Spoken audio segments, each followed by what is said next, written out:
పావురం మరియు చీమ. ఒకరోజు ఒక చీమ నది దగ్గర నీరు తాగేందుకు వెళ్ళింది. అది జారి నీటిలో పడిపోయింది. చీమ నీటిలో తేలుతూ బయట పడేందుకు చాలా ప్రయత్నించింది కానీ సాధ్యమవలేదు. అదే సమయంలో ఒక పావురం ఆ చెట్టుపై కూర్చుని చూసింది. చీమ బతకడానికి తంటాలు పడుతుండటాన్ని చూసి దానికి దయ వచ్చింది. పావురం ఒక చిన్న ఆకు కొరికి, నీటిలో పడేసింది. చీమ ఆ ఆకుపై ఎక్కి, నది ఒడ్డుకు చేరి ప్రాణం దక్కించుకుంది.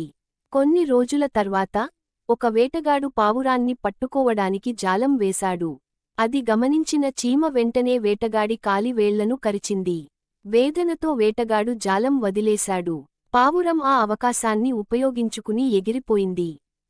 రాము అనే 18 ఏళ్ల బాలుడు ఒక చిన్న గ్రామంలో ఉండేవాడు. చదువులో చాలా తెలివైన వాడు కాని ఎప్పుడూ సహాయం చేయాలనే మనసు కలవాడు. ఒక రోజు పాఠశాలకు వెళ్తూ వృద్ధుడు పడిపోవడాన్ని చూశాడు. వెంటనే అతడిని లేపి, నీళ్లు ఇచ్చి ఇంటి వరకు తీసుకెళ్లాడు. ఆ వృద్ధుడు తాతయ్య కళ్లలో కృతజ్ఞత కంటతడి వచ్చింది. రాము నవ్వుతూ అన్నాడు, మనకు ఉన్న శక్తి ఇతరులకు ఉపయోగపడాలి తాతయ్య. తాతయ్య ఆశీర్వదించాడు, నీ దయే నీ గొప్పతనం, రాము. ఒక గ్రామంలో రామయ్య అనే పెద్ద రైతు ఉండేవాడు. అతనికి విస్తారమైన పొలాలు, పశువులు, ధనం అన్నీ ఉన్నాయి.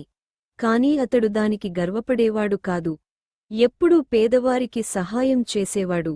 ఒకరోజు గ్రామంలో కరువు వచ్చింది. చాలామంది ఆకలితో అలమటించారు. రామయ్య తన గోదాంలో ఉన్న అన్నమంతా పంచి, గ్రామాన్ని కాపాడాడు. అందరూ అతనిని, మన పెద్ద రైతు అని గౌరవించారు.